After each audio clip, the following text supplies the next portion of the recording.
What's good? What's good, everybody? Welcome back to another episode of The Urban Platform Speaks. Make sure to like and subscribe as you tune into the channel and check out the content.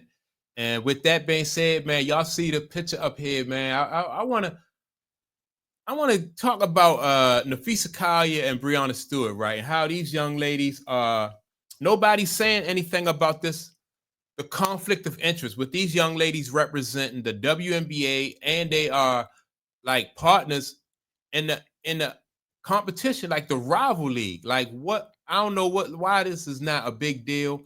I understand why these two young ladies have not been asked to step down. Even even if they have the best intentions, right? I like Nafeesa Collier and I like Brianna Stewart. Even if they had the best intentions, as far as like the WNBA is concerned, as far as getting these women more money and as far when it comes to the revenue sharing and stuff like that. With that being said, it's just not a good look for these young ladies to be to be representing the WNBA and, like I said, be part owners of a rival league. It's just not a good look. And for people not to for this not to be a big deal, or people not being able or not saying anything, I don't understand what's going on. You know, and now I hope that somewhere along the lines, when they do when and if they do work out a deal with the WNBA, this deal don't fall apart because of this conflict of interest of the WNBA and their lawyers. Lawyers are tricky. Lawyers are savvy. They may not be saying anything, especially the owners of the WNBA may not be bringing this up or saying anything or protesting against this right here, because they know that later on they might be able to use this against the players, right? The thing about it is, if you are a lawyer or somebody representing the player, you would want to put them, on game and say, look, man, you two young ladies may have to step down, because this move right here may come back to hurt us in the long run.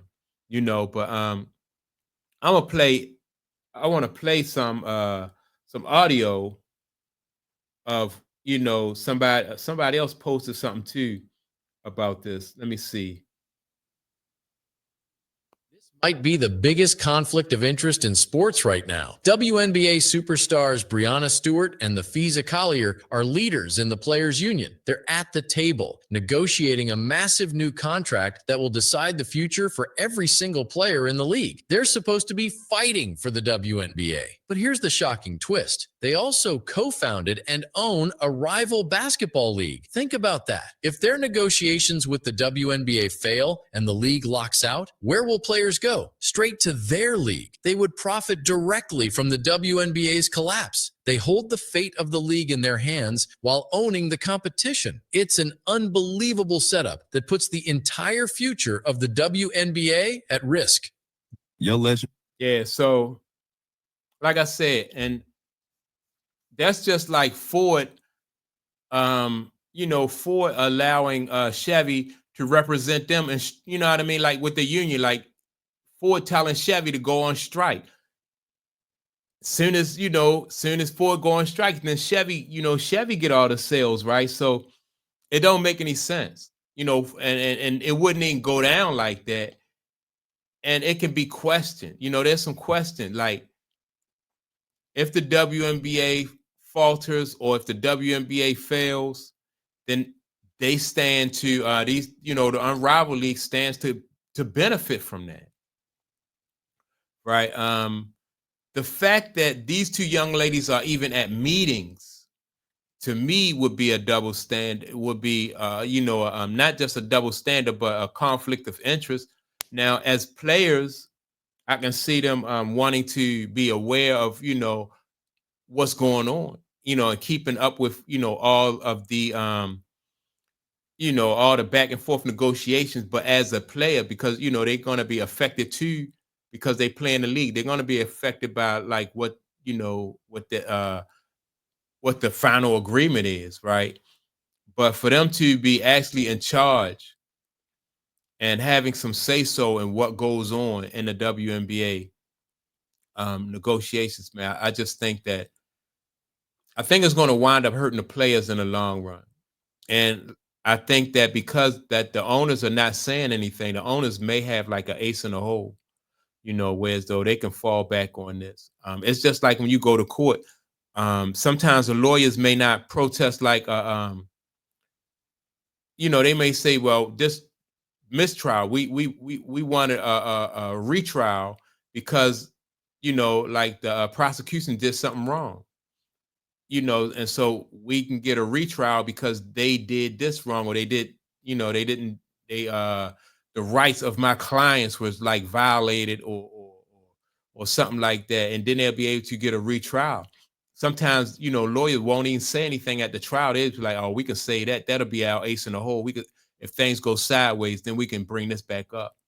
And so that could be a situation with like what the WNBA owners and their representatives know, that they got an ace in the hole with these two young ladies sitting at the table.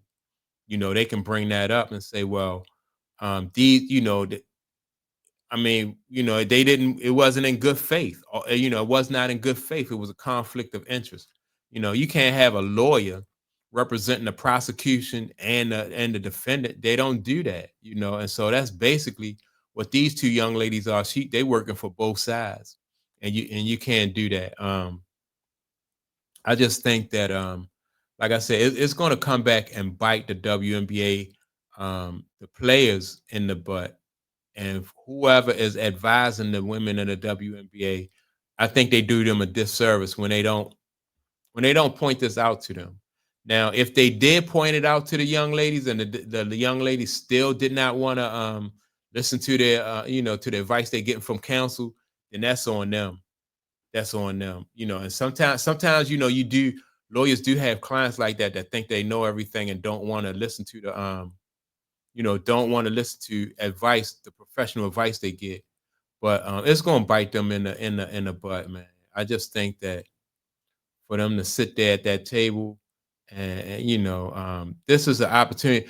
And already you hear grumblings coming out like, I forgot, Sato. I think her name is Sato or something like that. She came out and she said that they did receive an offer from the WNBA, and they consider it a smack in the face. That like they felt like they were getting disrespected by the offer, that they received so far from the WNBA owners.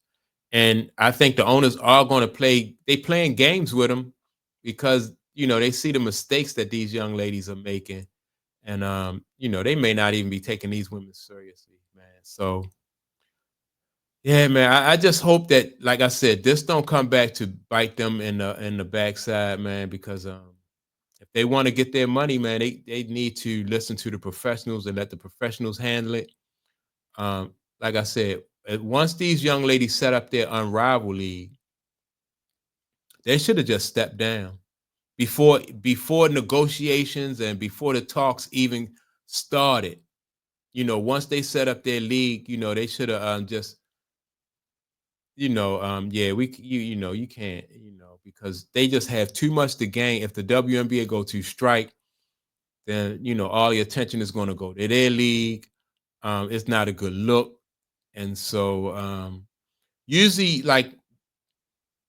when businesses make these kind of moves, where as though they want to represent, they do this like behind closed doors, not so public as what these young ladies are doing. But yeah, I think this right here is just going to bite them in the backside, man. So hopefully, like some of these women who looking forward to getting, pay increases and stuff like that,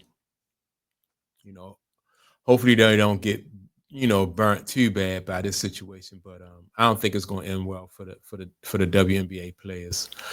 And if they do go out on strike, I think if they go out on strike, it's not going to be good for the WNBA, and definitely not going to be good for the players, right? Because like the WNBA is just really starting to pick up. They just really starting to get some traction and some momentum, like, with these new crop of young players that came in behind with Caitlin Clark and coming in behind Caitlin Clark. So they don't want to be in a situation where they throw this opportunity away because they made some type of legal mistake, a technical mistake. They don't want to do that. And I think that they are heading down that road, like everything that's going their way and has worked good in their behalf, they on the way to messing that up and throwing it, just throwing it away, flushing it down. But yeah, that's my take on it. Make sure to like and subscribe to the channel. Also, don't forget to leave a comment. And with that being said, I will check you all out in the next video. Peace.